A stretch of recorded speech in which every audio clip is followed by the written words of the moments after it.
Hello friends, welcome to LalloLand. I'm Mama Lallo, and I wanted to take a few minutes to thank you for subscribing to our YouTube channel, and thank you for watching our videos. It means the world to us. We just want to entertain you, and we are looking into every way possible, every way we can imagine.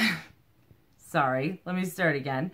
We are trying any way we can to bring family-friendly entertainment to you into your home, and we really do thank you for letting us into your home. The last time I did kind of a behind-the-scenes look here at LalloLand, I talked about doing a series for older kids, and today is our son Vincent's first birthday, and I got to see my nieces and nephews, and particularly what really sparked this was seeing my niece Peyton and Erica because they're getting older now, and I really think that 8, 9, 10 is a good age to start reading some of the classics.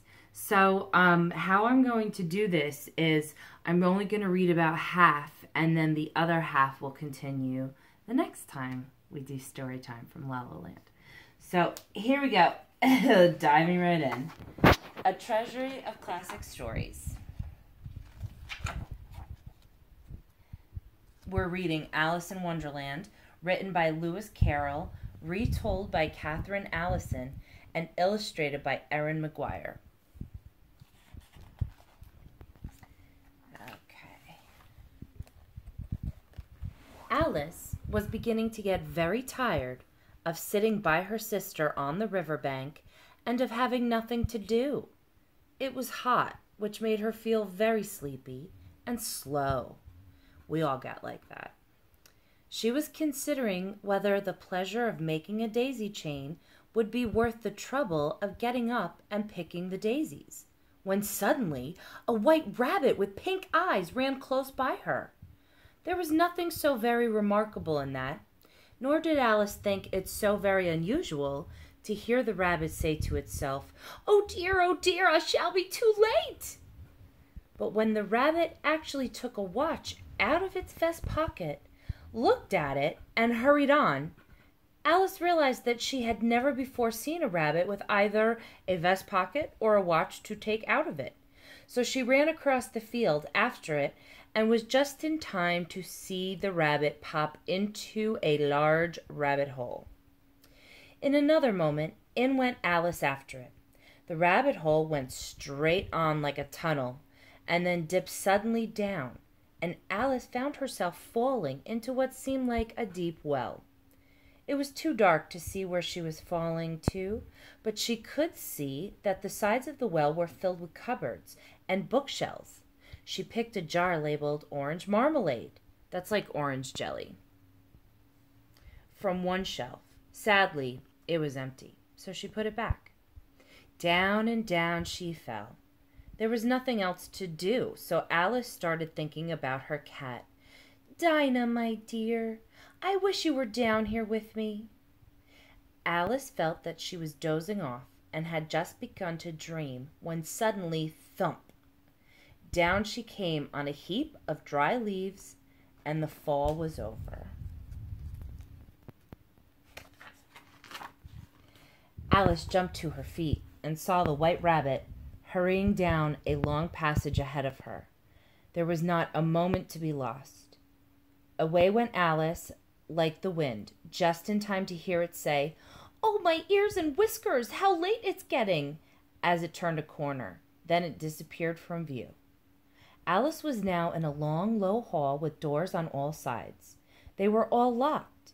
In the center of the hall was a little three-legged glass table with a tiny golden key lying on it. It didn't fit any of the doors, but then Alice saw a low curtain that she had not noticed before. Behind it was a little door only 15 inches high.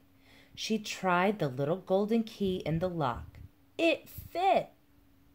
Through the door, Alice could see the loveliest garden with bright flowers and cool fountains. How she longed to walk in it, but she could not even get her head through the doorway.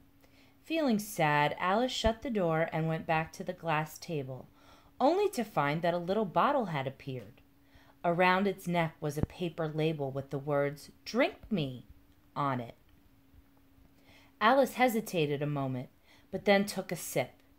It tasted of cherry tart, custard, pineapple, roast turkey, toffee, and hot buttered toast, and Alice very soon finished it off.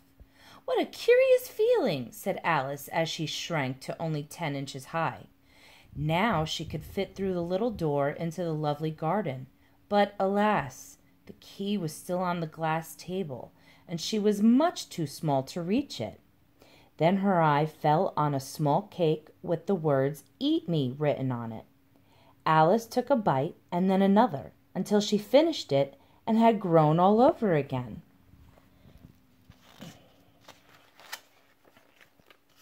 "Curiouser and curiouser," cried Alice. "Goodbye, feet." She looked down, and her feet seemed to be almost out of sight. At the same time, her head struck against the roof of the hall. In fact, she was now more than 9 feet tall. She took up the little golden key and hurried off to the garden. Poor Alice! It was as much as she could do, lying down on one side to look through to the garden with one eye, but to get through was more hopeless than ever. She sat down and began to cry. And though she tried to stop herself, she went on crying, shedding gallons of tears until there was a large pool all around her, about 4 inches deep. After a time, she heard a little pattering of feet in the distance. It was the White Rabbit returning, splendidly dressed, with a pair of soft white leather gloves in one hand and a large fan in the other.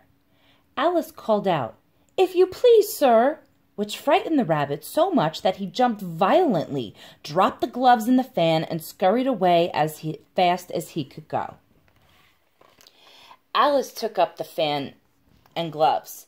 The hall was very hot, so she fanned herself again and again.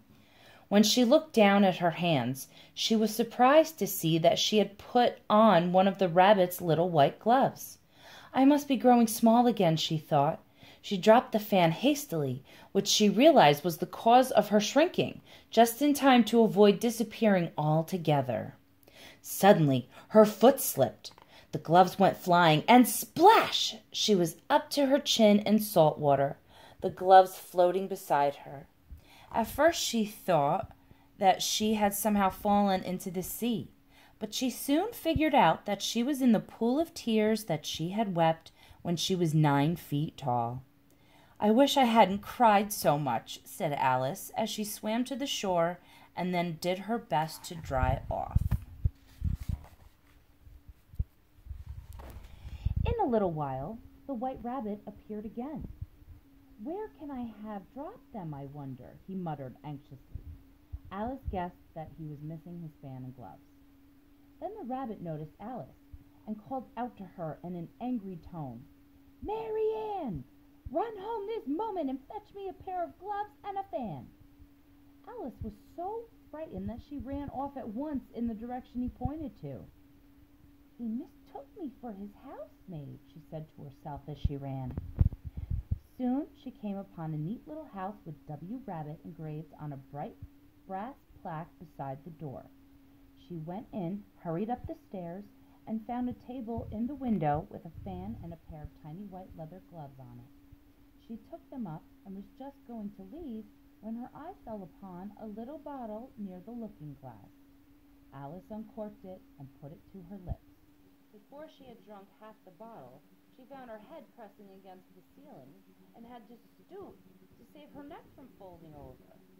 She went on growing, and as a last resort, she put one arm out of the window and one foot up the chimney. After a few minutes, the White Rabbit came to the door and tried to open it, but Alice's elbow was pressed hard against it. He then decided to climb in through the window. "That you won't," thought Alice, and she waved her hand about. There was a little shriek as the rabbit fell off his ladder. The next moment, a shower of little pebbles came rattling in at the window. As Alice watched, they turned into little cakes. In the hope that eating a cake would make her smaller, she swallowed one and was delighted to find that she began shrinking. As soon as she was small enough to get through the door, she ran out of the house and away as fast as she could.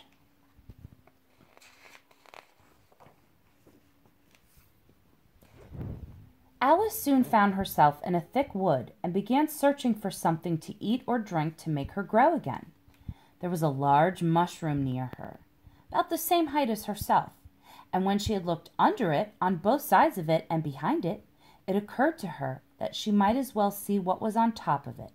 She peeped over the edge, and her eyes immediately met those of a large blue caterpillar sitting with his arms folded.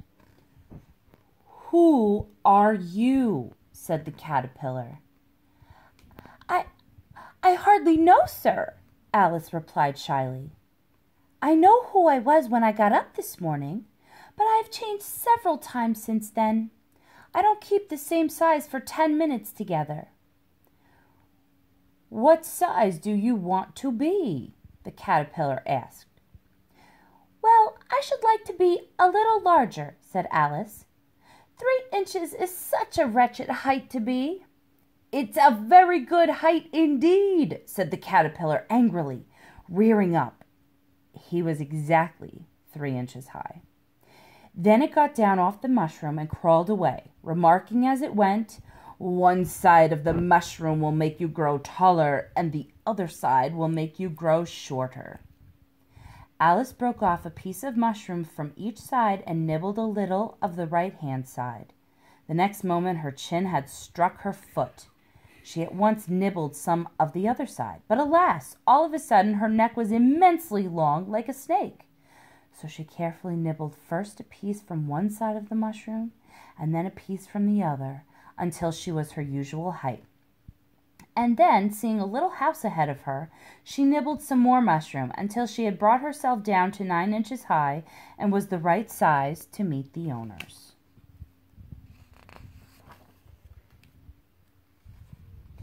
As Alice approached the house, a messenger came running out of the woods and knocked loudly at the door. Then he handed a letter, nearly as large as himself, to a servant, saying in a solemn tone, "For the Duchess, an invitation from the Queen to play croquet." There was the most extraordinary noise going on inside the house, a constant howling and sneezing, and every now and then a great crash, as if a dish had been broken to pieces. But Alice was intent on going inside, so she slipped past the servant and stepped through the door. She found herself in a large kitchen. The Duchess was sitting in the middle holding a baby, and a cook was stirring a large cauldron of soup over the fire. The air was full of pepper, which made Alice, the Duchess, and the baby sneeze when the baby wasn't howling. The only things in the kitchen that were not sneezing were the cook and a large cat that was sitting on the hearth and grinning from ear to ear. "Why does your cat grin like that?" Alice asked the Duchess timidly. "It's a Cheshire cat," snapped the Duchess, "and that's why." Suddenly, the cook began throwing everything within her reach at the Duchess and the baby, a large ladle, then a shower of saucepans, plates, and dishes. The Duchess took no notice, even when they hit her, and the baby was howling so much already that it was quite impossible to say whether the blows hurt or not. "Here, you may hold it for a while if you like," the Duchess said to Alice, flinging the baby at her. "I must get ready to play croquet with the Queen." And with that she departed. The baby snorted and grunted in the most alarming way, and looking at it more closely, Alice saw that it was, in fact, a small pig. It would be quite absurd for her to hold it any longer, she thought, so she set the little creature down and watched it trot away into the woods.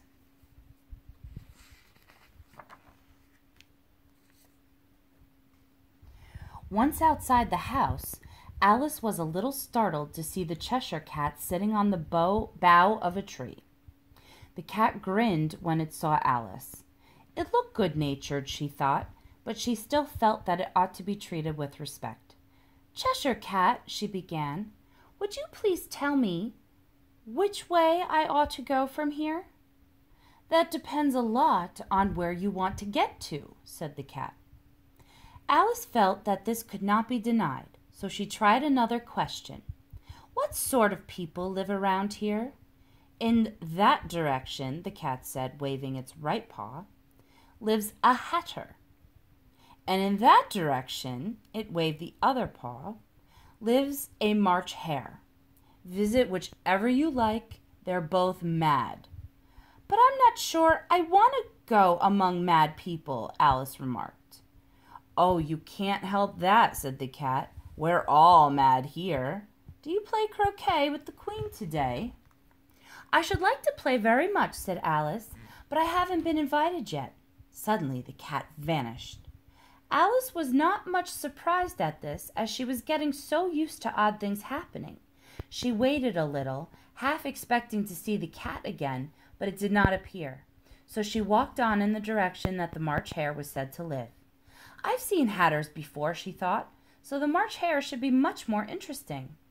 As she said this, she looked up, and there was the cat on the branch again. After a moment, the cat vanished, quite slowly, beginning with the end of its tail and ending with its grin, which remained some time after the rest had gone. I think that's where we're going to stop for the night. I hope you enjoyed reading this much of Alice in Wonderland with me. Please subscribe and like our videos, and I'll be able to bring you more of Alice in Wonderland tomorrow. Have a great night. Bye.